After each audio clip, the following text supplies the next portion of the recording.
বর্তমান জামানা কঠিন মুসিবতের জামানা।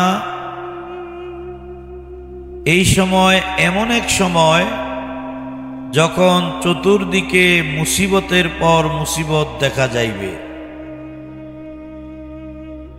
আমার পীর কেবলা জান হুজুর হযরত এনায়েতপুরী কুদ্দেসা সিরুল আজিজ সাহেব বলিয়া গিয়াছেন, এমন একটা সময় আসিবে যখন জলে স্থলে অন্তরিক্ষে বা আকাশে বিপদের পর বিপদ দেখা যাইবে।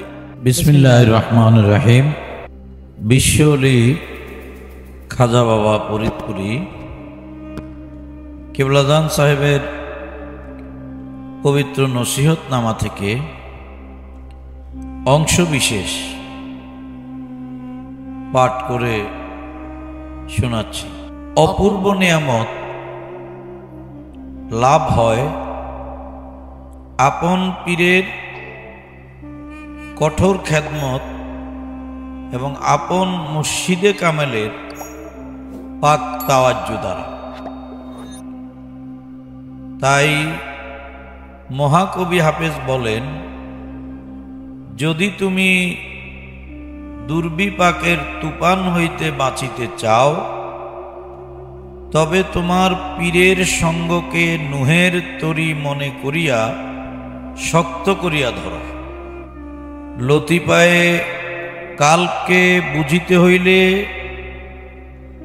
আপন পীরের দেলের সহিত নিজের নাপাক দিলকে মিশাও। এমনভাবে মিশাও যেন দুধের সাথে চিনি মিশ্রিত হইলে যেমন একটা উত্তম লজ্জতের সৃষ্টি হয়, আপন পীরের পাক দেলের সাথে নিজের নাপাক দেল মিশাইলে তেমনি এক উত্তম লজ্জতের সৃষ্টি হয়, যা বেহেশতেও মিলিবে না। তখন দেলের ভিতরে আরশ, কুরসি, লৌহ, কলম, বেহেশত, দোজখ সব কিছুই পরিলক্ষিত হয়। মাওলানা রুমি রহমতুল্লাহ আলাই বলেন, আরশ কুরসি দর দেলে উস্ত লৌহ কলম, হরকে দেল রা ইয়াপ্তা আরা নিস্তগম। অর্থাৎ আরশ, কুরসি, লৌহ, কলম সবই তোমার দেলের ভিতরে দেখা যায়। কাজেই আল্লাহ পাককে পাবার জন্য পাহাড়ে, পর্বতে, গুহায়, গহ্বরে, বনে, জঙ্গলে যাইবার কোনো প্রয়োজন নাই। নিজেকে চেনো, আল্লাহ তাআলাকে চিনিতে পারিবে। মান আরাপা নাফসাহু পাকাত আরাপা রাব্বাহু। তরিকতের ওজিফা আদায়ের মাধ্যমে জামানার মুসিবত থেকে বাঁচা সম্ভব। বর্তমান জামানা কঠিন মুসিবতের জামানা। এই সময় এমন এক সময় যখন চতুর্দিকে মুসিবতের পর মুসিবত দেখা যাইবে। আমার পীর কেবলা জান হুজুর হযরত এনায়েতপুরী কুদ্দেসা সিরুল আজিজ সাহেব বলিয়া গিয়াছেন, এমন একটা সময় আসিবে যখন জলে স্থলে অন্তরিক্ষে বা আকাশে বিপদের পর বিপদ দেখা যাইবে। জামানার মুসিবত থেকে বাঁচার জন্য তোমরা তরিকতের পথ তথা পীরের কদমকে শক্ত করিয়া ধরো। তোমরা নিয়মিত নামাজ পড়ো। তরিকতের ওজিফা যেমন সকালে ফজর নামাজের পরে ফাতিহা শরীফ, খতম শরীফ, মাগরিব নামাজের পরে ফাতিহা শরীফ এবং এশার নামাজের পরে তরিকতের নিয়ম অনুযায়ী দুরূদ শরীফ পড়িয়া রাসূল পাক সাল্লাল্লাহু আলাইহি ওয়াসাল্লামকে নজরানা দিও। তোমরা যতই জ্ঞানী, গুণী, উচ্চ শিক্ষিত হও না কেন, পরবর্তী মুহূর্ত তোমাদের জন্য কি বহন করিয়া আনিতেছে তা তোমরা জানো না। মহাকবি হাফেজ বলেন, তুমি যত বড়ই জ্ঞানী, গুণী, বুদ্ধিমান, সায়েন্টিস্ট, বৈজ্ঞানিক হও না কেন, তোমার পীরের নিকট তুমি কিছুই নও। যদি দুর্বিপাকের তুফান থেকে বাঁচিতে চাও, তবে পীরের সঙ্গকে নুহের তরী মনে করে শক্ত করিয়া ধরো, নচেত এমনই দুর্বিপাকের তুফান আসিবে যাহা তোমার সবল ভিত্তিকে ভাঙ্গিয়া মেসমার করিয়া ফেলিবে। তোমরা জানো, হযরত নূহ আলাইহিস সালামের সময় যে মহাপ্লাবন হইয়াছিল, সেই মহাপ্লাবন থেকে শুধুই তার অনুসারীবর্গ রক্ষা পাইয়াছিলেন। অনুসারীদের লইয়া হযরত নূহ আলাইহিস সালাম এক নৌকায় আশ্রয় গ্রহণ করিয়াছিলেন। সেই নৌকায় যাহারা আশ্রয় লাভ করিয়াছিলেন, তাহারা ব্যতীত আর কেউই সেই প্লাবন হইতে রক্ষা পায় নাই। আল্লাহ তাআলার বুজুর্গানে দ্বীনের কদম যাহারা ধরিয়া থাকেন, আল্লাহ পাক তাহাদেরকে সমস্ত বিপদ আপদে, জীবন চলার পথে আল্লাহ পাকের রহমতের ছায়া পাওয়ার জন্য মুর্শেদে কামেল যে পথ আল্লাহ পাকের পক্ষ থেকে প্রদর্শন করেন, সেই পথ অনুসরণ করিলেই বিপদ আপদ থেকে রক্ষা পাওয়া যায়। তরিকতের নিয়ম অনুযায়ী ফাতিহা শরীফ আদায় পূর্বক নকশবন্দিয়া মুজাদ্দিদিয়া তরিকার ইমাম হযরত মুজাদ্দিদ আল পেশরানী রাদিয়াল্লাহু আনহু সহ অন্যান্য তরিকতের ইমামবর্গ, ওলি আল্লাহগণ ও আপন পরলোকগত মুরব্বীদের রুহের উদ্দেশ্যে সওয়াব নজরানা দিলে তরিকতের ইমামগণ, ওলি আল্লাহ সকল তার বিনিময়ে তোমাদের জন্য দোয়া করিবেন। তাহাদের দোয়ার বরকতে তোমাদের বিপদ আপদ, বালা মুসিবত নিঃসন্দেহে দূর হইবে। নকশবন্দিয়া মুজাদ্দিদিয়া তরিকতের খতম শরীফ এমন একটি অজিবা, যাহা নিয়মিত নিয়ম অনুযায়ী পাঠ করিলে আল্লাহ তাআলা পাঠকারীকে তাহার কুওতে এলাহিয়ার কেল্লায় বা আল্লাহ পাকের কুওতের দুর্গে ও রহমতের ছায়ায় ডাকিয়া রাখেন। খতম শরীফ আদায় অন্তত 100 রকম বালা মুসিবত থেকে রক্ষা পাওয়া যায়। আল্লাহ পাকই বিপদ দেন, তিনি তাহার আপন কুদরতেই যাহাকে ইচ্ছা রক্ষা করেন। খতম শরীফে 500 মর্তবা লা হাওলা ওয়ালা কুওয়াতা ইল্লা বিল্লাহ এই দোয়া পাঠ করা হয়। তাহার অর্থ, আল্লাহ পাকের শক্তির উপর অন্য কোনো শক্তি নাই ও সেই শক্তির আশ্রয় কামনা করা। এই দোয়ার আগে ও পরে 100 বার করিয়া যে দরুদ শরীফ পাঠ করা হয়, তাহার অর্থ রাসূল করিম সাল্লাল্লাহু আলাইহি সাল্লামের প্রতি সালাম প্রদান ও তার ওসিলা কামনা করা। খতম শরীফে এইভাবে পিরানে পীরবর্গের আত্মিক ওসিলা সহ হযরত রাসূল করিম সাল্লাল্লাহু আলাইহি সাল্লামের ওসিলা লইয়া আল্লাহ তাআলার আশ্রয় কামনা করা হয়। তাই খতম শরীফ অব্যর্থভাবে নিয়মিত পাঠকারীকে সকল বিপদ আপদ ও আল্লাহর গজব থেকে রক্ষা করা হয়। তোমরা কেউ যেন খতম শরীফ পড়িতে ভুল না করো। প্রতি মাগরিবের নামাজের বাদে ফাতিহা শরীফের পরে কুওতে এলাহিয়ার ফয়েজ খেয়াল করিবে। এই ফয়েজ খেয়াল করিলে দিন ও রাত্রি সকল সময় আল্লাহ তাআলার কুওতের কেল্লায় হেফাজতে থাকিবে। তাই প্রতি মাগরিবের পরে কুওতে এলাহিয়ার ফয়েজ খেয়াল করিয়া আল্লাহ তাআলার কুওতের কেল্লায় হেফাজতে আসো, এই খেয়ালে থাকো।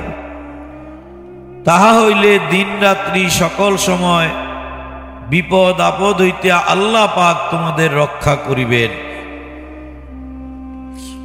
প্রতি এশান নামাজের বাদে তরিকতের পিরানে পীরগণের আত্মিক ওসিলা ধরিয়া 500 মর্তবা দুরূদ শরীফ পাঠ পূর্বক রাসূল করিম সাল্লাল্লাহু আলাইহি সাল্লামের পাক কদমে নজরানা দাও। একবার দুরূদ শরীফ আদায় পূর্বক নজরানা দিলে দুরূদ শরীফ পাঠকারী আল্লাহ পাকের তরফ হইতে 10টা রহমত লাভ করেন।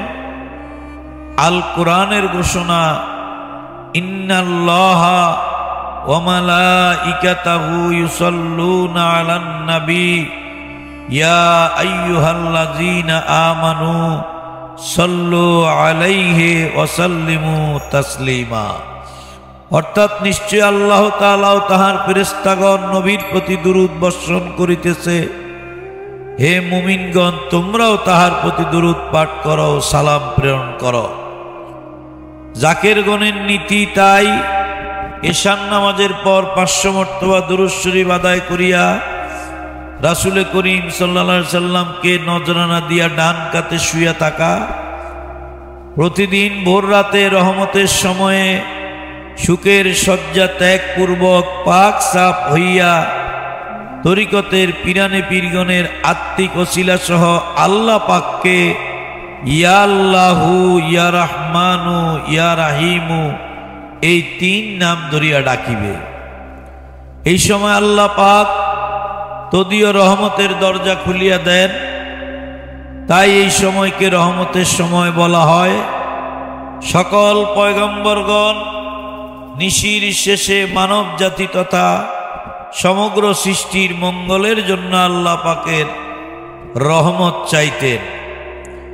পয়গম্বর বর্গের প্রদর্শিত পদ্ধতি অনুযায়ী সকল ওলি আল্লাহগণ সৃষ্টির জন্য আল্লাহ পাকের রহমত কামনা করেন। এই সময়ে গাছপালা, খেচর বুচর, পশু পাখি সকলেই আপন আপন বাসায় আল্লাহ পাকের জিকির করে। তোমরাও এই সময়ে আল্লাহ পাকের কাছে রহমত কামনা করার জন্য সুখের শয্যা ত্যাগ করিয়া তরিকতের নিয়মানুযায়ী ওলি আল্লাহগণ ও রাসূল করিম সাল্লাল্লাহু আলাইহি সাল্লামের ওসিলা সহ আল্লাহ পাকের রহমতের দরজায় নিবেদিত প্রাণে তাহার রহমত ও দয়া কামনা করিবে। তিনি তোমাদের অবশ্যই রহমত দান করিবেন। তোমাদের ইহ পরলৌকিক জীবনের সকল বাধা বিপত্তি দূর হইবে, জীবন শান্তিময় হইবে, দুঃখ দৈন্যের লেশ মাত্র আর থাকিবে না। ওই সময় ইয়া আল্লাহু ইয়া রাহমানু ইয়া রাহিমু আল্লাহ তাআলার এই 3 নাম ধরিয়া নিবেদিত প্রাণে ডাকিবে। তবে কেবল তসবিহ জপিলেই বন্দিগি হইবে না। আল্লাহ তাআলার প্রতি যেমন কর্তব্য সম্পাদন করিতে হইবে, তেমনি বান্দার প্রতি বান্দার কর্তব্য সম্পাদন করিতে হইবে। ইহাই ইসলামী ফিতরাত। হযরত রাসূল করিম সাল্লাল্লাহু আলাইহি সাল্লাম মুসলমানদের স্ব প্রতিবেশীদের উপর হক আদায় করবার জন্য খুবই জোর দিয়াছেন। তিনি বলিয়াছেন, প্রতিবেশীকে অভুক্ত রাখিয়া যে আহার করে সে আমার উম্মতি নয়। আমার সকল মুরিদ বর্গকে তাদের নিজ নিজ প্রতিবেশীদের হক আদায় করিতে হইবে। সাধ্য অনুযায়ী গরিব প্রতিবেশী, গরিব আত্মীয় স্বজন, গরিব জাকেরানদের সাহায্য করিবে। অন্তত প্রতিবেশী কেউ যাতে অভুক্ত না থাকে সেদিকে খেয়াল রাখিবে। তোমরা সাধ্য অনুযায়ী তার দুঃখ দুর্দশা মোচনের জন্য সাহায্য করিবে। রাসূল করিম সাল্লাল্লাহু আলাইহি সাল্লাম ফরমান, হে মুসলমানগণ, প্রতিবেশীদের তোমরা নিজের গোষ্ঠীয় লোক মনে করো। তোমরা যদি প্রতিবেশীদেরকে সাহায্য না করো, তাহাদের সাথে সুব্যবহার না করো, যদি তাদের আপদে বিপদে দুঃখ দুর্দশায় পাশে না দাঁড়াও, তবে তোমাদের ইবাদত বন্দেগী আল্লাহ পাকের কাছে কবুলিয়তের যোগ্যতা পাইবে না। আমার পীর কিবলাদান হুজুর হযরত এনায়েতপুরী কুদ্দেসা সিরুরাজ সাহেব বলিয়াছেন, তোমাদের কোনো পীর ভাই তোমাদের বাড়িতে গেলে তোমরা তোমাদের নিজের চাদর পাতিয়া তাহাকে বসিতে দিবে। তোমার পীর ভাই যদি তোমার বাড়িতে যায় তবে মনে করিবে আমি গিয়াছি, তাহাকে বসিবার জন্য গায়ের চাদর বিছাইয়া দিবে। একজন পীর ভাইকে 70 জন সহদর ভাইয়ের চেয়ে শ্রেষ্ঠ মনে করিবে, তাহার সাথে ভালো ব্যবহার করিবে। ইসলামে ভালো ব্যবহারও বন্দিগির অন্তর্গত। যদি কেহ তোমার সাথে খারাপ ব্যবহার করে তাহার সাথে তুমি ভালো ব্যবহার করিবে, ভালো ব্যবহার দ্বারা তাহার খারাপ ব্যবহারের উত্তর দিবে, তাহার মন জয় করিবে। ইহাই ইসলামী ফেতরাত। তোমাদের ব্যবহার এমন হওয়া উচিত নয় যাহাতে মানুষ মনে কষ্ট পাইতে পারে। এমনভাবে ব্যবহার করিবে যাহাতে মানুষ তোমার উপর সন্তুষ্ট হয়। সকল মানুষ তোমার উপর সন্তুষ্ট হইলে আল্লাহ পাকও তোমার উপর সন্তুষ্ট হইবেন। নসিহতনামা থেকে অংশবিশেষ পাঠ করে শোনানো হলো। আল্লাহ পাক আমার পীর কিবলাদান হুজুরের উসিলায় তিনার নির্দেশিত উক্ত নিয়মাবলী পালন করে চলার তৌফিক আমার বাবা সকল জাকেরান আশেকান মুরিদানদেরকে দয়া করে দান করুন। আমিন সুম্মা আমিন। আসসালামু আলাইকুম ওয়া রাহমাতুল্লাহি ওয়া বারাকাতুহু।